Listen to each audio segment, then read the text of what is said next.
진동수, 공명, 전파, 주파수. 오늘은 다소 어려운 단어들과 함께 말씀을 시작해야 합니다. 모든 물체는 각각 고유의 진동수를 가지고 있습니다. 의자, 유리, 컵, 접시, 스테인리스 스틸 수저, 거울, 우리 주변에 있는 모든 물체들은요, 각각의 고유의 진동수를 가지고 있습니다. 이 고유 진동수를 가지고 있는 물체에 같은 진동수를 가하게 되면 진동수가 증폭이 되면서 울림 현상이 일어나는데요, 이것을 공명이라고 합니다. 교회에 앰프와 스피커를 설치하면서도 우리는 그 공명을 어렵지 않게 경험할 수 있는데요, 눈에 보이지 않을 뿐이지 물체마다 고유의 진동수를 가지고 있고 거기에 맞게 공명하고 있습니다. 이것이 진동수와 공명과의 관계인데요, 그럼 전파는 뭘까요? 전파는 목적을 가지고 특정한 물체에 공명을 일으키기 위하여 그 물체가 가지고 있는 고유의 진동수를 내보내는 것, 이것이 바로 전파입니다. 예를 들어서 TV, 라디오, 또 아니면 스마트폰 이런 데 보면 각각의 채널이 있습니다. 이 채널마다 각각 고유의 진동수를 입력해 놓고 방송국에서는 그 고유 진동수에 맞게 각각 전파를 보냅니다. 그래서 가지고 있는 수신기에서 채널을 맞추게 되면 전파가 수신기의 진동수와 일치하면서 공명이 일어나 우리가 그 채널의 신호만을 수신할 수 있게 되는 것이지요. 사방에 수많은 전파들이 있지만 우리가 가지고 있는 수신기의 채널과 같은 진동수를 가지고 있는 전파만 공명을 일으키는 것입니다. 우리가 살고 있는 이 세상은 이렇게 목적을 가지고 공명을 일으키려는 전파들로 가득 차 있습니다. 전파가 없는 곳이 아무데도 없을 정도로 전파의 홍수 속에서 우리는 살고 있는데요, 그 많은 전파들 속에 우리가 필요로 하는 전파를 수신하여서 공명하기 위해서는 원하는 전파와 같은 진동수로 채널을 조정해야 합니다. 그것을 우리는 주파수를 맞춘다 라고 표현을 합니다. 우리 신앙도 다르지 않는데요, 우리 신앙에도 주파수가 있습니다. 주님은 우리에게 끊임없이 말씀하시고 주님의 뜻이 어디 있는지 계시하고 계시는데, 그 말씀을 듣고 그 계시를 보려면 우리 신앙의 주파수를 주님의 말씀과 계시에 맞추어야 합니다. 그러면 살아있는 말씀이 공명을 일으켜서 운동력을 가지고 우리의 마음과 생각과 뜻을 감찰하며 지키시는 것입니다. 히브리서 4장 12절에서 하나님의 말씀은 살아있고 활력이 있어 좌우의 날선 어떤 검보다도 예리하여 혼과 영과 및 관절과 골수를 찔러 쪼개기까지 하며 또 마음의 생각과 뜻을 판단하나니라고 말씀합니다. 하나님의 말씀이 어떤 검보다도 예리하게 우리의 혼과 영과 및 관절과 골수를 찔러 쪼개서 말씀 앞에 드러나게 하고요, 회개하게 하시며 또 거듭나게 하시는 것입니다. 베드로전서 1장 23절에서 너희가 거듭난 것은 썩어질 씨로 된 것이 아니요 썩지 아니할 씨로 된 것이니 살아있고 항상 있는 하나님의 말씀으로 되었느니라 라고 말씀합니다. 지난주 말씀에 하늘나라의 시민권은 거듭난 사람이 받을 수 있는 것인데, 거듭난다는 것은 물과 성령으로 나는 것을 의미하는 것이라고 주님께서 말씀하셨지요.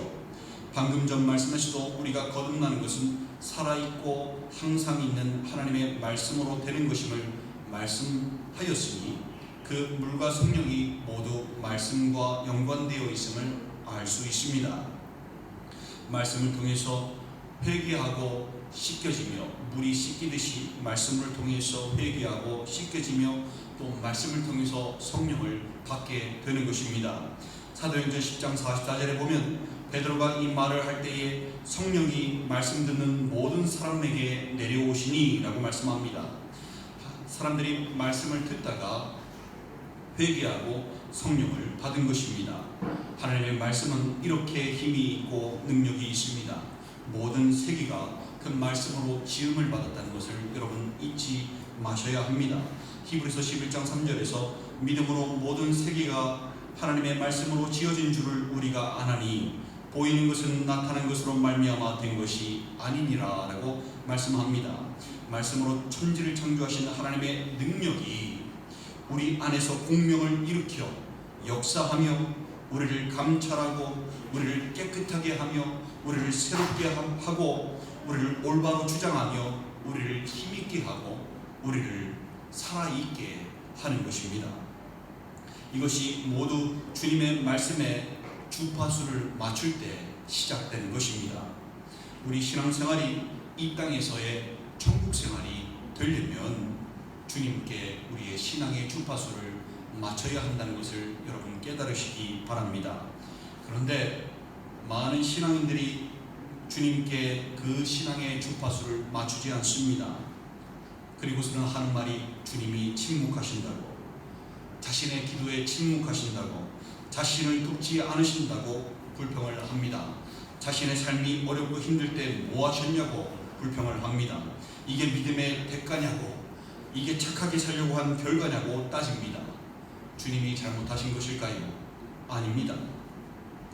주파수가 맞아야 그 안에 울림이 생기고 공명이 일어나 소리가 들리고 나아가야 할 앞길이 보이고 돌파구가 보일 터인데, 주파수를 맞추지도 않으면서 소리가 들리지 않는다고, 화면이 보이지 않는다고 불평하는 것입니다. 누가 잘못된 것입니까? 전파를 보내시는 주님의 잘못입니까? 아니면 주파수를 맞추지 못하는 우리 수신기의 잘못입니까? 우리가 잘못된 것입니다. 주님의 말씀을 들으려면 우리 신앙의 진동수를 주님께 맞추어야, 똑같이 맞추어야 하는 것입니다. 우리의 채널의 관심사는 다른 곳에 있으면서, 엉뚱한 곳에 있으면서 주님의 말씀이 들리지 않는다, 주님이 침묵하신다 라고 한다면 이건 정말 바보가 따로 없는 것입니다. 또 멀리 떠내려가 있으면 돌아오기가 쉽지 않습니다. 차에서 방송을 보다가 조금 먼 곳으로 이동하다 보면 어느 순간부터 잡음이 들리지 않습니까? 그리고 그 이후로는 아예 방송을 들을 수가 없게 되지 않습니까? 왜 그럴까요? 방송국으로부터 멀리 떨어졌기 때문입니다. 방송국에서 보는 전파가 문제가 있는 것일까요? 아닙니다. 애초에 전파로부터 멀리 떨어진 차량의 문제인 것입니다. 히브리서 2장 1절에서 그러므로 우리는 들은 것에 더욱 유념함으로 우리가 흘러 떠내려가지 않도록 함이 마땅하니라 라고 말씀합니다. 조금만 방황하다가 나중에 정신 차리고 신앙생활을 다시 할 것이다 라고 얘기하는 것이 왜 말도 안 되는가 하면은, 멀리 흘러 떠내려가게 되면 기적이 없는 한 있던 곳으로 되돌아올 수 없게 되기 때문입니다. 애초에 흘러 떠내려갔다는 자체가 신앙생활에서 평안함을 누리지 못하였고 주님 주시는 전파를 받아 크게 공명하고 있지 않았다는 것을 의미하는 것이니, 전파가 안 되는 곳으로 흘러 떠내려간 사람이 거기서는 받을 수도 없는 전파를 어떻게 다시 받아서 공명할 것이며, 어떻게 다시 받아서 회개하고 어떻게 성령의 인도하심으로 돌아올 수 있겠습니까? 정말 어렵겠지요. 일단 흘러 떠내려가게 되면요, 육에 속한 사람들 속에서 육에 속한 사람들의 사고방식을 가질 수밖에 없습니다. 완전한 세상 사람이 될 수밖에 없는 것입니다. 육에 속한 사람은 영적인 것들이 어리석게 보이거든요. 한 번도 공명해 본 적이 없으니 그 느낌이 무엇인지도 알지도 못하고 영적인 것도 분별하지 못해서 자기가 생각하기 옳은 대로 살게 되어 있는 것입니다. 그게 세상 사람들의 모습이거든요. 그래서 이렇게 잠시 방황을 선택한 사람들 중에 상당수가 돌아오지 못하고 그렇게 그대로 삶을 마무리하는 사람들이 많다는 것을 여러분 꼭 아시길 바랍니다. 고린도전서 2장 14절에서 육에 속한 사람은 하나님의 성령의 일들을 받지 아니하나니 이는 그것들이 그에게는 어리석게 보임이요 또 그는 그것들을 알 수도 없나니 그러한 일은 영적으로 분별되기 때문이라 라고 말씀합니다. 이렇게 주님께 주파수가 맞추어져 있지 않은 사람은 육에 속한 사람이 되어서 믿음과 멀어지게 되어 있는 것입니다. 로마서 10장 17절에서 그러므로 믿음은 들음에서 나며 들음은 그리스도의 말씀으로 말미암았느니라 라고 말씀합니다. 믿음은요 들음에서 나는 것입니다. 듣는다는 것은 주님의 말씀에 주파수가 맞아 공명한다는 것을 의미합니다.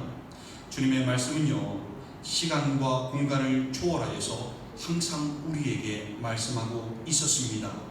어느 순간에는 그 말씀이 선명하지만 어떤 때는 잘 들리지 않는다면 그것은 하나님의 말씀에 문제 있는 게 아니라요 하나님이 침묵하시는 게 아니라요 말씀을 듣는 우리에게 우리의 수신기에 문제가 생겼다는 것을 의미하는 것임을 여러분 꼭 깨달으시기 바랍니다.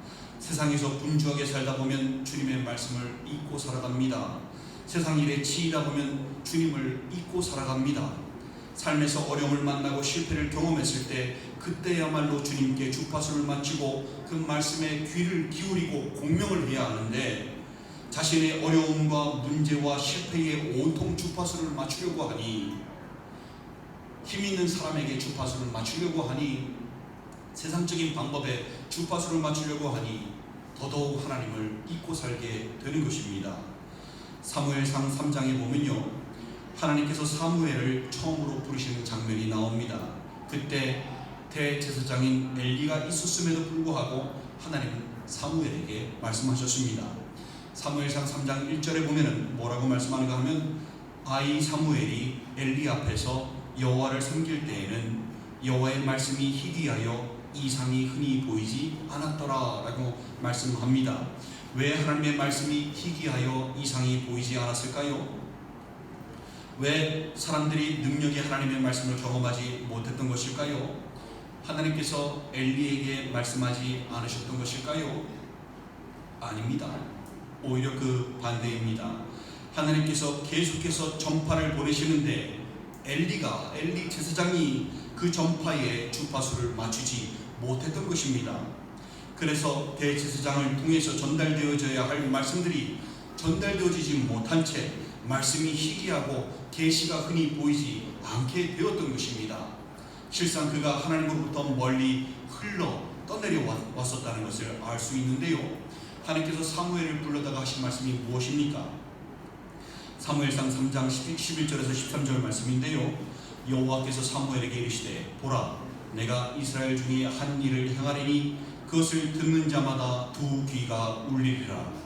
내가 엘리의 집에 대하여 말한 것을 처음부터 끝까지 그날에 그에게 다 이루리라. 내가 그의 집을 영원토록 심판하겠다고 그에게 말한 것은 그가 아는 죄악 때문이니 이는 그가 자기의 아들들이 저주를 자청하되 금하지 아니하였음이니라 라고 말씀합니다. 하나님께서 이스라엘 중에 한 일을 행하리니 그것을 듣는 자마다 두 귀가 울리리라 라고 말씀하셨습니다.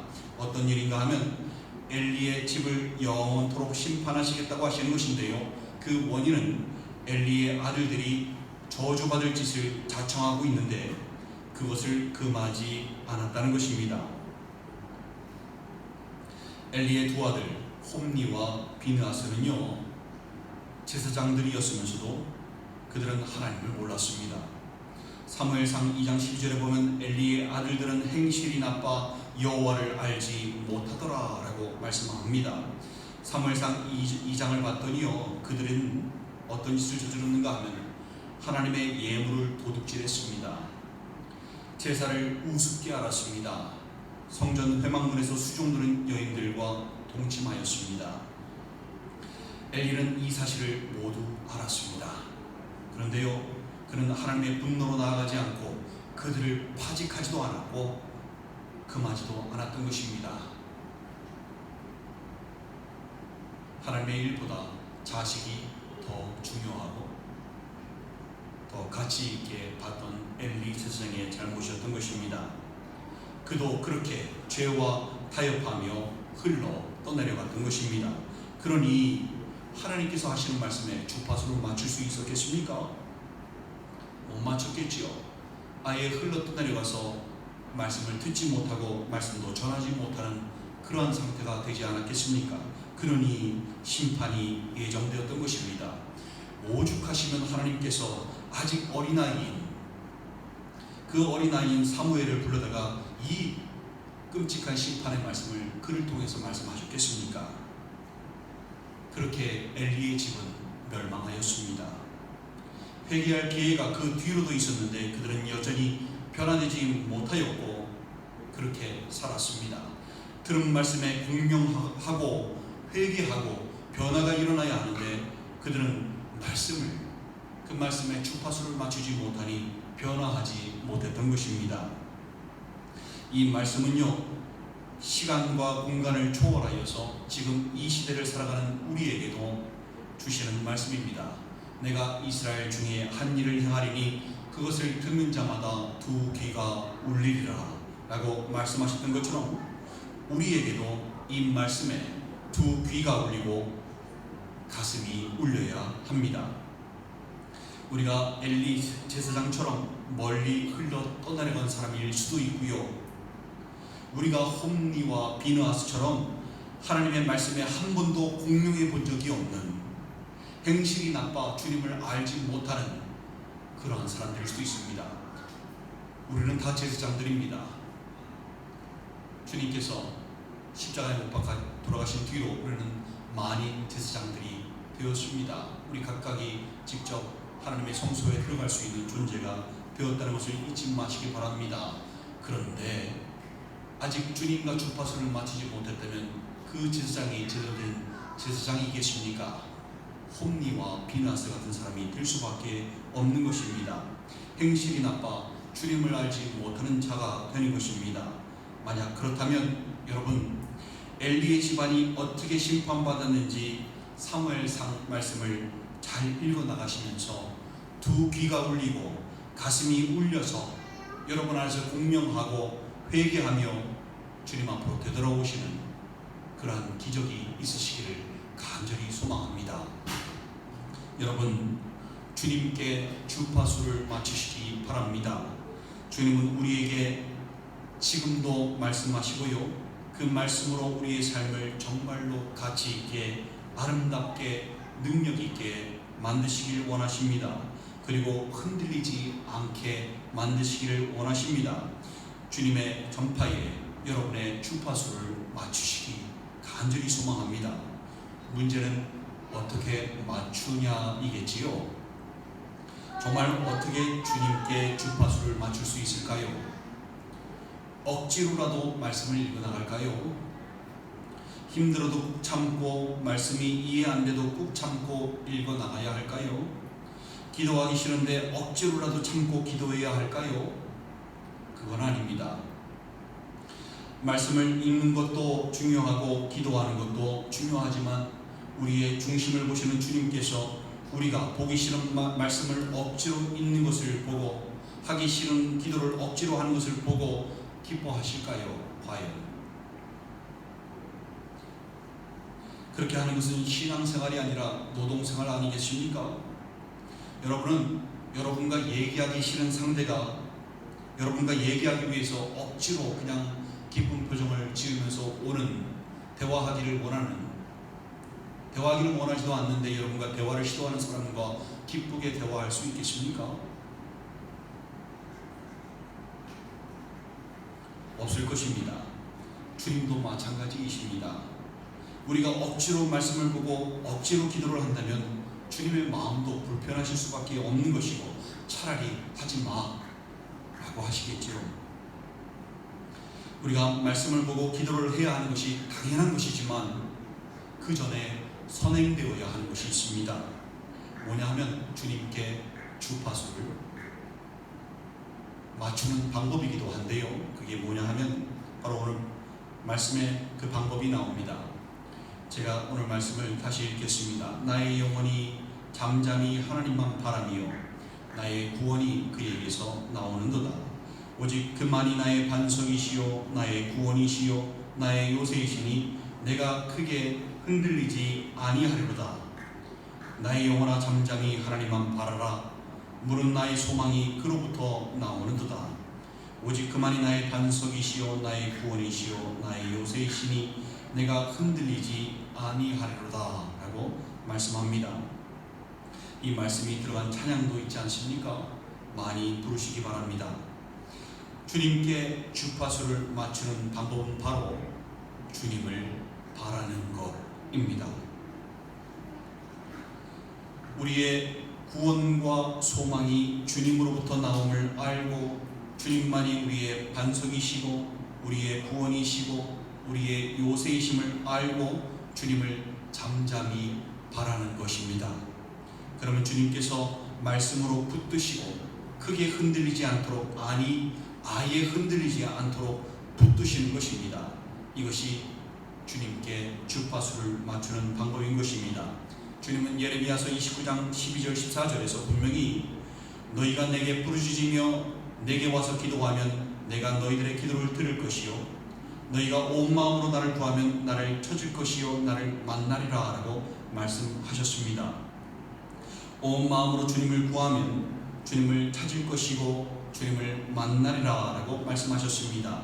이 온 마음으로 주님을 구하고 찾는 것이 바로 주님을 바라는 것이고요, 또 주님께 주파수를 맞추는 방법인 것입니다. 온 마음인지 아닌지 어떻게 알 수 있을까요? 여러분이 온 마음일 때 주로 어떠한 감정이 속에서 드러납니까? 바로 목마름과 사모함입니다. 또 절실함입니다. 바로 내가 온 마음인지 아닌지 알아보려면 내가 갈급함이 있는지, 사모함이 있는지, 절실함이 있는지를 보면 됩니다. 목마른 사람이 뭐밖에 생각 안 나죠? 목마른 사람에게, 정말로 갈급한 사람에게 다이아몬드와 물을 주었을 때 뭐를 짓겠습니까? 다이아몬드가 눈에 보이겠습니까? 물을 고르겠죠. 따라서 목마른 사람은 물밖에 생각이 안 나듯이 주님께 목마른 사람은 전심으로 주님을 구할 수밖에 없는 것입니다. 이 사모함과 절실함이 있어야 온 마음으로 주님을 찾게 되고 주님을 바라는 것이고 주님께 주파수를 맞출 수 있는 비결인 것입니다. 만약 목마르지 않다면, 만약 여러분 안에 사모함이 없다면, 만약 여러분 안에 절실함이 없다면 어떻게 해야 할까요? 전파를 보내시는 주님의 그 입장에서 주님의 마음을 한번 느껴보시기 바랍니다. 주님께서 여러분을 얼마나 긍휼히 여기셨는지, 여러분을 얼마나 불쌍히 여기셔서 이 땅에 절실한 마음으로 오셨는지, 여러분을 살리시기 위하여 어떻게 고난을 받으시고 어떻게 조롱과 멸시를 당하시고 견디셨는지, 여러분을 살리시기 위하여 어떻게 십자가에 못 박혀 대신 죄값을 치루어 주셨는지, 지금도 여러분을 얼마나 사랑하시는지를 그 마음을 느껴보시기 바랍니다. 얼마나 목마르시고 사모하시고 절실하셨으면 하나님께서 이 땅에 오셔서 죽음으로 대신 아무것도 아닌 피조물을 위하여 그 죄값을 대신 치워주시고 살리셨는지 그 마음을 느껴보시기 바랍니다. 그리고 그 마음을 여러분 마음에 품으시기 바랍니다. 빌립보서 2장 5절에서 8절에 너희 안에 이 마음을 품으라 곧 그리스도 예수의 마음이니 이는 근본 하나님의 본체시나 하나님과 동등됨을 취할 것으로 여기지 아니하시고 오히려 자기를 비워 종의 형체를 가지사 사람들과 같이 드셨고 사람의 모양으로 나타나사 자기를 낮추시고 죽기까지 복종하셨으니 곧 십자가에 죽으심이라 라고 말씀합니다. 주님의 이 절실함을 느껴보시기 바랍니다. 이 주님의 절실함을 느낀 사람은요, 이심전심되어서 주님의 마음을 품게 될 수 있는 것입니다. 그리고 같은 절실함으로 주님께 주파수를 맞출 수 있게 되는 것입니다. 사랑하는 지체 여러분, 여러분의 주파수는 지금 어디에 맞추어져 있습니까? 무엇에 공명하고 있습니까? 여러분을 공명하게 만드는 것이 무엇입니까? 혹시 술 취함과 방탕함과 생활의 염려에 공명하십니까? 혹시 육체의 일, 즉 음행과 더러운 것과 호색과 우상숭배와 주술과 원수 맺는 것과 분쟁과 시기와 분냄과 당짓는 것과 분열함과 이단과 투기와 술 취함과 방탕함에 공명하십니까? 그렇다면 지금 빨리 고유 진동수를 바꾸셔서 주님께서 보내시는 전파의 주파수를 맞추시기 바랍니다. 그러기 위해서 온 마음으로, 목마름으로, 사모함으로, 절실함으로 주님을 바라시기 바랍니다. 여러분을 향한 주님의 마음을 품으셔서 이 땅에 오실 수밖에 없으셨던 주님의 그 절실한 마음으로 이제는 반대로 주님을 바라시기 바랍니다. 그리고 우리의 반석이 되어주시는 주님, 우리의 구원이 되어주시는 주님, 우리의 요새가 되어주시는 주님을 느끼시기 바랍니다. 그렇게 영원히 흔들리지 않는 신앙인, 능력의 신앙인들 되어서 세상이 감당하지 못하는 이 마지막 때를 살아가는 신앙인들 되시기를 주님의 이름으로 간절히 축원드립니다. 함께 기도하시겠습니다. 이 시간 자신을 한번 되돌아보셨으면 좋겠습니다. 여러분은 지금 어디에 주파수를 맞추고 계십니까? 엉뚱한 것에, 육체의 일에, 돈 버는 일에, 재물에 주파수를 맞추고 거기로부터 오는 전파를 받아 공명하고 계시는 것은 아닙니까? 과연 그러한 상태를 신앙생활이라고 할 수 있을까요? 없는 것입니다. 여러분의 상태를 한번 되돌아보시기 바랍니다. 나는 엘리처럼 흘러 떠내려온 사람은 아닌지, 나는 홈리와 비나스처럼 제사장이라는 이름은 가지고 있지만 행실이 나빠 하나님을 전혀 알지 못하는 사람은 아닌지 여러분 자신을 확인해 보시기 바랍니다. 그리고 이제는 모든 육체의 일에, 세상적인 일에 재물에 가 있던 그 고유 진동수를 이제는 주님의 고유 진동수로 맞추시기 바랍니다. 그리고 주님이 보내시는 그 전파의 주파수를 맞추시기 바랍니다. 그리고 주시는 말씀에 공명하시기 바랍니다. 말씀의 역사하심에 여러분의 마음을 맡기시기 바랍니다. 그러한 신앙인 될 수 있기를 여러분 이 시간 주님 앞에 여러분 자신을 내어놓으며 지나간 시간을 회개하며 말씀이 우리 안에서 공명할 수 있도록 여러분 주님 앞에 여러분 자신을 내어드리시기를 소망합니다. 함께 기도하시며 나아가시겠습니다.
하였습니다. 저희들 엉뚱한 곳에 가 있던, 맞추어져 있던 그 고유 진동수를 이제는 주님께 맞추어서 주님이 보내시는 전파에 공명하는 삶 살아가게 인도하여 주시옵소서. 말씀이 조명하여 주고 인도하는 대로 살아가 아름답게 열매 맺고 주님의 성품을 인격으로 소유하는 귀한 신앙인들 될 수 있도록 붙잡아 주시고 세상이 감당하지 못하는 신앙인들 되게 인도하여 주시옵소서. 한 사람 한 사람 주님 손에 위탁하오니 굳건히 붙잡아 주시옵고 이 모든 말씀 우리 구주 예수 그리스도 이름으로 축복하며 기도 올리옵나이다.